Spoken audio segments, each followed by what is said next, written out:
പണ്ട് പണ്ട് പണ്ട് മധുര ഭരിച്ചിരുന്നത് മദനമോഹനൻ എന്നൊരു രാജാവായിരുന്നു.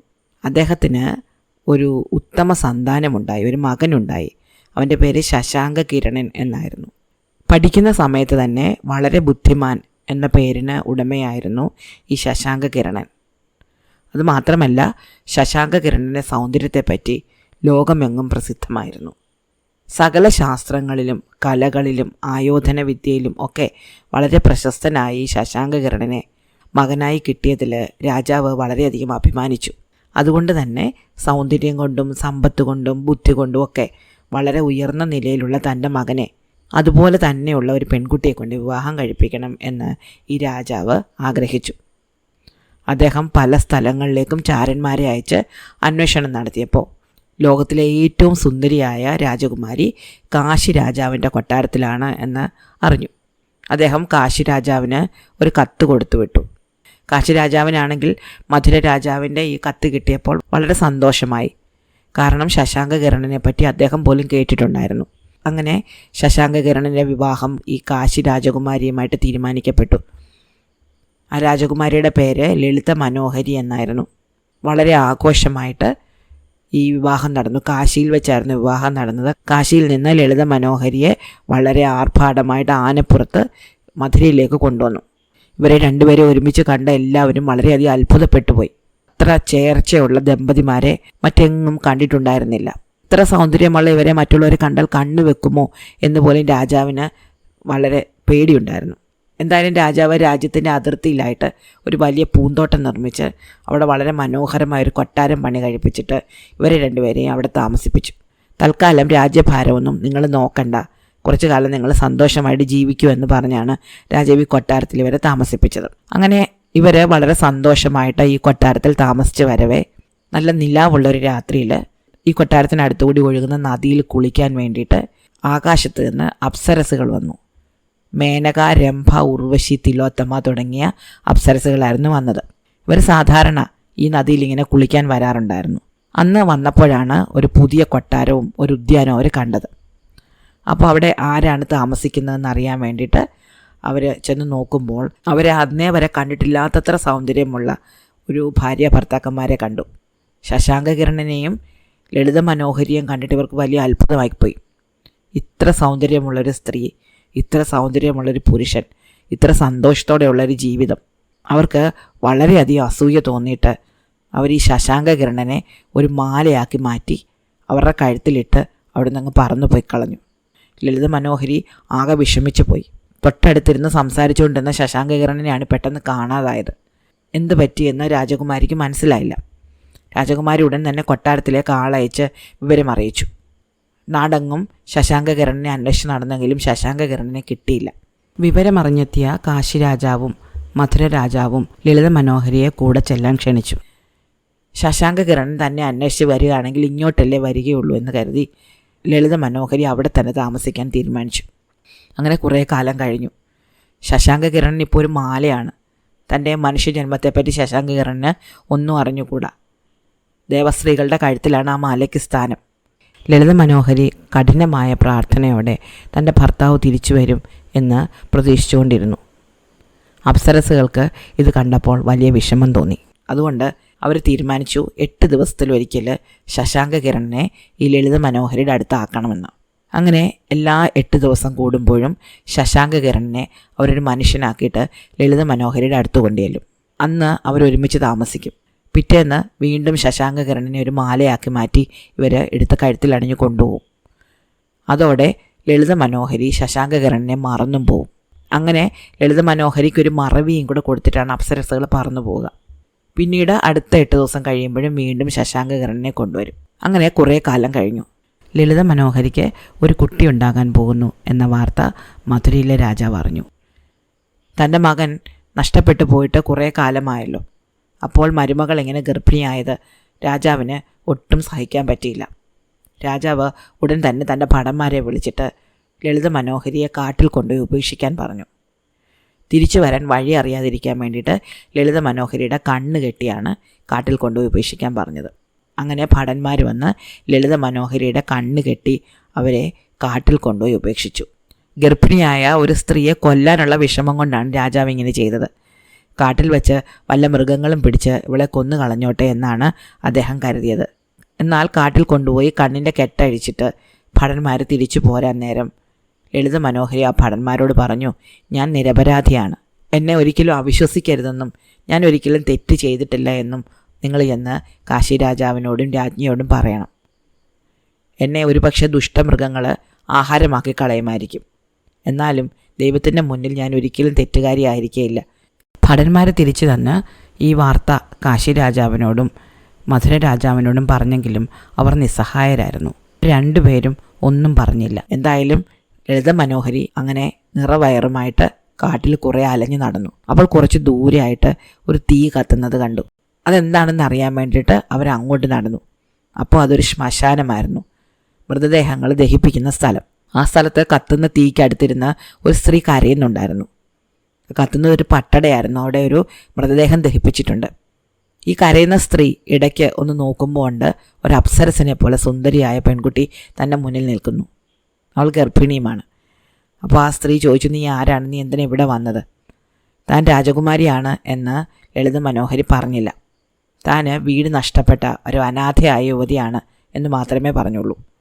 അപ്പോൾ ആ സ്ത്രീ പറഞ്ഞു, എൻ്റെ മകൾ മരിച്ചുപോയി, അവൾക്ക് ക്ഷയരോഗമായിരുന്നു. അവളെ ഓർത്താണ് ഞാൻ ഇവിടെ നിന്ന് കരയുന്നത്. പക്ഷെ അവളെ നഷ്ടപ്പെട്ട സമയം തന്നെ എനിക്ക് നിന്നെ കിട്ടിയല്ലോ, നീ എൻ്റെ കൂടെ പോന്നോളൂ, ഞാൻ നിന്നെ എൻ്റെ മകളായിട്ട് നോക്കിക്കൊള്ളാം. അങ്ങനെ ഈ സ്ത്രീ ലളിത മനോഹരിയെ വിളിച്ചുകൊണ്ട് തൻ്റെ വീട്ടിലേക്ക് പോയി. അവർ കൊട്ടാരത്തിലെ ഒരു ദാസിയായിരുന്നു. കൊട്ടാരത്തിലെ ദാസികളെല്ലാവരും കൂടി ഒരുമിച്ച് താമസിക്കുന്ന ഒരു തെരുവിലായിരുന്നു അവർ താമസിച്ചിരുന്നത്. സത്യത്തിൽ ഈ സ്ത്രീ അത്ര നല്ലവളൊന്നും ആയിരുന്നില്ല. ലളിത മനോഹരിയെ കണ്ടപ്പോൾ തനിക്ക് ഇനി കുറച്ചു കാലം വിശ്രമിക്കാമെന്നും ലളിത മനോഹരിയെ കൊണ്ട് തൻ്റെ വീട്ടിലെയും താൻ ജോലിക്ക് പോകുന്ന സ്ഥലങ്ങളിലെയും ജോലികളൊക്കെ ഇനി ചെയ്യിപ്പിക്കാമെന്നുമാണ് അവർ കരുതിയത്. ആ ഉദ്ദേശത്തിലാണ് അവർ ലളിത മനോഹരിയെ വിളിച്ചുകൊണ്ട് തൻ്റെ വീട്ടിലേക്ക് പോയത്. മകൾ മരിച്ച ഈ ദാസിക്ക് മറ്റൊരു മകളെ കിട്ടിയെന്ന വാർത്ത മറ്റുള്ള ദാസിമാർ എല്ലാവരും അറിഞ്ഞു. അവരെല്ലാവരും ഈ പെൺകുട്ടിയെ കാണാൻ വന്നു, ലളിത മനോഹരിയെ കാണാൻ വന്നു. അവർക്കെല്ലാവർക്കും ഉള്ള സൗന്ദര്യത്തിൽ വലിയ അത്ഭുതം തോന്നി. എന്തായാലും ലളിത മനോഹരി ആ വീട്ടിൽ അങ്ങനെ താമസമായി. പക്ഷേ ഈ ദാസിക്ക് ഒരു വിഷമമുണ്ട്. ഇവൾ ഗർഭിണിയാണ്. ഇനി പ്രസവിച്ച് കഴിയുമ്പോൾ ഈ കുഞ്ഞിനെ വളർത്തേണ്ട ചുമതലയുണ്ട്. മാത്രമല്ല കുഞ്ഞിനെ വളർത്തിക്കൊണ്ട് ഇങ്ങനെ നിൽക്കുകയാണെങ്കിൽ ഇവളെ ജോലിക്ക് വിടാനും പറ്റുകയില്ല. അതുകൊണ്ട് ആ സ്ത്രീ ഒരു കാര്യം ചെയ്തു. ലളിത മനോഹരി പ്രസവിച്ചപ്പോൾ അവൾക്ക് കണ്ണ് കെട്ടിക്കൊടുത്തു. എന്നിട്ട് പറഞ്ഞു, ഇവിടുത്തെ ചടങ്ങ് ഇങ്ങനെയാണ്, കുഞ്ഞിനെ കാണാൻ പാടില്ല. ബാക്കിയുള്ള സ്ത്രീകളെല്ലാം അത് ശരിവെക്കുകയും ചെയ്തു. അങ്ങനെ ലളിത മനോഹരി പ്രസവിച്ച് കഴിഞ്ഞപ്പോൾ ലളിത മനോഹരിയുടെ അടുത്ത് ഒരു മരപ്പാവയെ കിടത്തിയിട്ട് ആ കുഞ്ഞിനെ എടുത്ത് ദൂരെ കൊണ്ടേ കളഞ്ഞു. എന്നിട്ട് ലളിത മനോഹരിയോട് നീ പ്രസവിച്ചത് ഒരു മരപ്പാവയാണ് എന്ന് പറയുകയും ചെയ്തു. താൻ അറിയാത്ത ഒരുപാട് കാര്യങ്ങൾ തൻ്റെ ജീവിതത്തിൽ അത്ഭുതങ്ങളായിട്ട് സംഭവിക്കുന്നത് കൊണ്ട് അതും സത്യമാണ് എന്നാണ് ലളിത മനോഹരി വിചാരിച്ചത്. തൻ്റെ ദുർവിധിയെ ശപിച്ചുകൊണ്ട് അവർ ആ ദാസിയുടെ ഗ്രഹത്തിൽ കഴിഞ്ഞുകൂടി. കുറച്ചു കാലം കഴിഞ്ഞതോടെ ദാസി ലളിത മനോഹരിയെ ഒരു വലിയ വീട്ടിൽ ജോലിക്ക് കൊണ്ടുപോയി നിർത്തി. അവിടെ വളരെ കഠിനമായിട്ട് ജോലി ചെയ്തുകൊണ്ട് ലളിത മനോഹരി ജീവിച്ചു. ഈ ദാസിയുടെ തെരുവ് മധുരയ്ക്ക് അടുത്ത് തന്നെയായിരുന്നു. അവർ മധുരയിലെ ഒരു തെരുവിൽ തന്നെയാണ് ഈ കുഞ്ഞിനെ കൊണ്ട് ഉപേക്ഷിച്ചത്. കുഞ്ഞ് അവിടുത്തെ രാജകുമാരനാണെന്ന് അവർക്ക് അറിഞ്ഞുകൂടായിരുന്നല്ലോ. അന്ന് രാത്രി മധുര രാജാവിന് ഒരു സ്വപ്ന ദർശനമുണ്ടായി. നിൻ്റെ മകൻ മരിച്ചു പോയല്ലോ, നിനക്ക് ഇനിയൊരു സന്താനം വേണം എന്ന് നീ ആഗ്രഹിക്കുന്നുണ്ടല്ലോ. നിൻ്റെ രാജ്യത്തിൻ്റെ അതിർത്തിയിൽ രാജചിഹ്നങ്ങൾ തികഞ്ഞ ഒരു കുഞ്ഞ് കിടക്കുന്നുണ്ട്. നീ രാവിലെ തന്നെ പോയി ആ കുഞ്ഞിനെ എടുത്തുകൊണ്ടൊന്ന് വളർത്തണം. നിൻ്റെ ദുഃഖം അതോടെ അവസാനിക്കും എന്നിങ്ങനെ ഒരാൾ വന്ന് പറഞ്ഞതായിട്ട് അദ്ദേഹത്തിന് തോന്നി. രാവിലെ അദ്ദേഹം രാജ്യത്തിൻ്റെ അതിർത്തിയിൽ ഈ സ്വപ്നത്തിൽ പറഞ്ഞതുപോലെയുള്ള സ്ഥലത്ത് ചെന്ന് നോക്കിയപ്പോൾ അവിടെ പൂർണ്ണചന്ദ്രനെ പോലെ ശോഭിക്കുന്ന ഒരു കുഞ്ഞ് കിടക്കുന്നുണ്ടായിരുന്നു. രാജാവ് അതിനെ എടുത്ത് കൊട്ടാരത്തിൽ കൊണ്ടുപോയി വളർത്തി. 5 വയസ്സായപ്പോഴേക്ക് കുട്ടിക്ക് വിദ്യാഭ്യാസമൊക്കെ തുടങ്ങി. അവൻ്റെ പേര് ശിവപ്രസാദ് എന്നായിരുന്നു. അവനെ കാണുമ്പോഴെല്ലാം രാജാവിന് തൻ്റെ കാണാതെ പോയ മകൻ്റെ ഛായ തോന്നാറുണ്ടായിരുന്നു. അപ്പോഴൊക്കെ രാജാവിന് വലിയ അത്ഭുതവും തോന്നി. കുട്ടിയെ വളർന്നു വരുംതോറും രാജാവിന് തൻ്റെ മകനെ തന്നെ ഓർമ്മ വന്നു. അവൻ്റെ എല്ലാ ലക്ഷണങ്ങളും തൻ്റെ മകനെപ്പോലെ തന്നെയുണ്ട്. മകൻ വളർന്നതുപോലെയാണ് ശിവപ്രസാദും വളരുന്നത്. അങ്ങനെ ശിവപ്രസാദിന് 10-20 വയസ്സായി. അവൻ തൻ്റെ കൂട്ടുകാരുമായിട്ട് നാട്ടിലൊക്കെ ചുറ്റി നടക്കാനൊക്കെ തുടങ്ങി.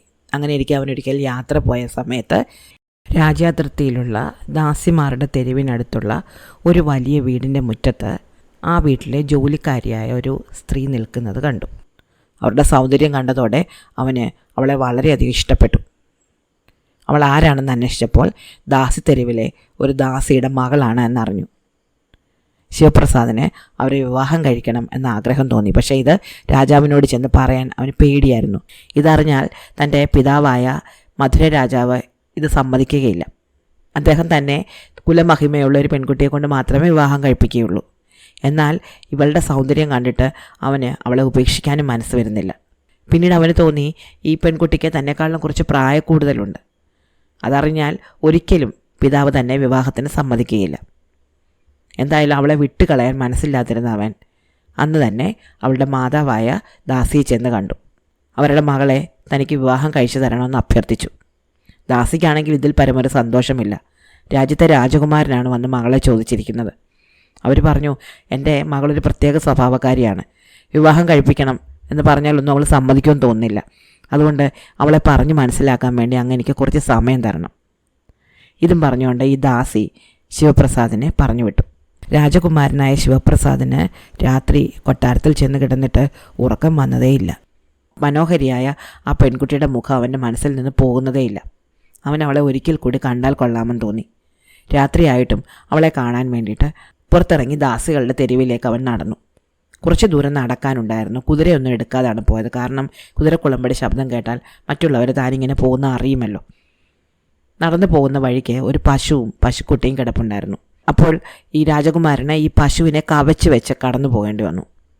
അങ്ങനെ കാല് കവച്ച് വെക്കുമ്പോൾ പശുക്കുട്ടിയുടെ വാലിൽ ചവിട്ടി. അപ്പോൾ പശുക്കുട്ടി തള്ളപ്പശുവിനോട് പരാതി പറഞ്ഞു, അമ്മേ, രാജ്യത്തെ രാജകുമാരൻ ദാ എൻ്റെ വാലിൽ ചവിട്ടി കടന്നു പോകുന്നു. ഇവനെന്തൊരു ദുഷ്ടനാണ്. അപ്പോൾ അമ്മ പറഞ്ഞു, എൻ്റെ കുഞ്ഞെ, അവൻ്റെ കാര്യം നീ ഒന്നും പറയണ്ട. സ്വന്തം അമ്മയെ കാണാനാണ് അവൻ ഈ ഇരുട്ടത്ത് പമ്പി പോകുന്നത്. അവനെപ്പോലൊരു മഹാപാപി മറ്റാരുണ്ട്? അവൻ നിൻ്റെ കാലിൽ ചവിട്ടിയതിൽ അതിശയമൊന്നുമില്ല. ശിവപ്രസാദ് ഇത് കേട്ടു. അവൻ വല്ലാതെ പേടിച്ചു പോയി. അവൻ തിരിച്ച് തൻ്റെ വീട്ടിലേക്ക് പോയി. അവന് കിടന്നിട്ട് ഉറക്കം വരുന്നില്ല. പശു എന്താണ് പറഞ്ഞത്? താൻ കണ്ടത് തൻ്റെ അമ്മയായിരുന്നു. ആകെപ്പാടെ വിഷമിച്ചു പോയ അവൻ തൻ്റെ പിതാവിനോട് ചെന്ന് താൻ ആരാണ് എന്ന് ചോദിച്ചു. അപ്പോൾ പിതാവ് പറഞ്ഞു, മകനെ, നീ എൻ്റെ സ്വന്തം മകനല്ല. നിന്നെ എനിക്ക് കളഞ്ഞു കിട്ടിയതാണ്. അപ്പോൾ ശിവപ്രസാദ് പറഞ്ഞു, അങ്ങയ്ക്ക് ഒരിക്കലും മക്കളുണ്ടായിരുന്നില്ലേ? എനിക്കൊരമ്മയുണ്ട് എന്ന് ഞാൻ കഴിഞ്ഞ ദിവസം കേട്ടല്ലോ. അപ്പോൾ രാജാവ് പറഞ്ഞു, എനിക്കതിനെപ്പറ്റി ഒരു വിവരവുമില്ല. നിന്നെ എനിക്ക് ഇങ്ങനെ കളഞ്ഞു കിട്ടിയതാണ്. എനിക്കൊരു മകൻ ഉണ്ടായിരുന്നു. അവനെ കാണാതെ പോയി. അവൻ്റെ ഭാര്യ ഗർഭിണിയായപ്പോൾ ഞാൻ അവളെ ഉപേക്ഷിക്കുകയും ചെയ്തു. അവളെ കാട്ടിലാണ് ഉപേക്ഷിച്ചത്. അവളെപ്പറ്റി പിന്നീട് ഒരു വിവരവുമില്ല. ഇതൊക്കെ കേട്ടപ്പോൾ ശിവപ്രസാദിന് വലിയ അത്ഭുതം തോന്നി. ഈ കാര്യങ്ങളെല്ലാം മുഴുവനും ചിന്തിച്ചപ്പോൾ ഇതിലെന്തൊക്കെയോ നിഗൂഢതകളുണ്ട് എന്ന് തോന്നിയ അവൻ ഉടൻ തന്നെ തൊട്ടടുത്ത ക്ഷേത്രത്തിലേക്ക് പോയി അവിടെ ഭജനമിരുന്നു. 41 ദിവസം അവൻ കഠിനമായിട്ട് വ്രതം അനുഷ്ഠിച്ചു. അപ്പോൾ ഭദ്രാദേവി അവിടെ പ്രത്യക്ഷപ്പെടുകയും അവിടെ നടന്ന കാര്യങ്ങളെല്ലാം അവന് വെളിവാക്കി കൊടുക്കുകയും ചെയ്തു. അവൻ കണ്ടിഷ്ടപ്പെട്ടത് സ്വന്തം അമ്മയെ തന്നെയായിരുന്നെന്നും അവൻ്റെ അച്ഛനെ അപ്സരസുകൾ തട്ടിക്കൊണ്ടു പോയതാണെന്നും ഒക്കെ ഭദ്രാദേവി അവനോട് പറഞ്ഞു. ഈ കാര്യങ്ങളെല്ലാം അവൻ മധുര രാജാവിനോട് ചെന്ന് വെളിപ്പെടുത്തി. രാജാവ് അത്ഭുതപ്പെട്ടു പോയി. അദ്ദേഹത്തിന് വലിയ വിഷമമായി. ദാസിത്തെരുവിൽ ചെന്ന് അദ്ദേഹം ലളിത മനോഹരിയെ കണ്ടു. കാലിൽ വീണ് മാപ്പപേക്ഷിച്ച് തിരിച്ച് വിളിച്ചുകൊണ്ടു പോന്നു. തൻ്റെ കൊട്ടാരത്തിൽ തന്നെ താമസിപ്പിച്ചു. തൻ്റെ മകനെ കണ്ട ലളിത മനോഹരിയും ആകെ അത്ഭുതപ്പെട്ടുപോയി. അവൾക്ക് വലിയ സന്തോഷമായി. തൻ്റെ ഭർത്താവിനെ അപ്സരസുകളുടെ കയ്യിൽ നിന്ന് തിരിച്ചു പിടിക്കണം എന്ന് ലളിത മനോഹരി തീരുമാനിച്ചു. അതേ തുടർന്ന് ലളിത മനോഹരി കാട്ടിലേക്ക് പോവുകയും അവിടെ ഇരുന്ന് കഠിന തപസ് അനുഷ്ഠിക്കുകയും ചെയ്തു. അവളുടെ തപസ്സിലും ചാരിത്രനിഷ്ഠയിലും അപ്സരസുകൾ പ്രസാദിക്കുകയും മാലയായിട്ട് തങ്ങൾ കഴുത്തിൽ അണിഞ്ഞിരുന്ന ശശാങ്ക കിരണനെ തിരിച്ചു കൊണ്ടുവന്ന് വിടുകയും ചെയ്തു. അങ്ങനെ ലളിത മനോഹരിയും ശശാങ്ക കിരണനും വീണ്ടും ഒന്നിക്കുകയും തങ്ങളുടെ മകനായ ശിവപ്രസാദിനോടൊപ്പം മധുര രാജ്യത്ത് വളരെ സന്തോഷത്തോടെ ജീവിക്കുകയും ചെയ്തു. രാജാവ് രാജ്യഭാരം അവരെ ഏൽപ്പിച്ചിട്ട് വാനപ്രസ്ഥത്തിലേക്ക് കടക്കുകയും വളരെ ഭംഗിയായിട്ട് ആ രാജ്യം മുന്നോട്ട് കൊണ്ടുപോവുകയും ചെയ്തു. ഇഷ്ടമായോ കഥ? അടുത്ത കഥ അടുത്ത ദിവസം.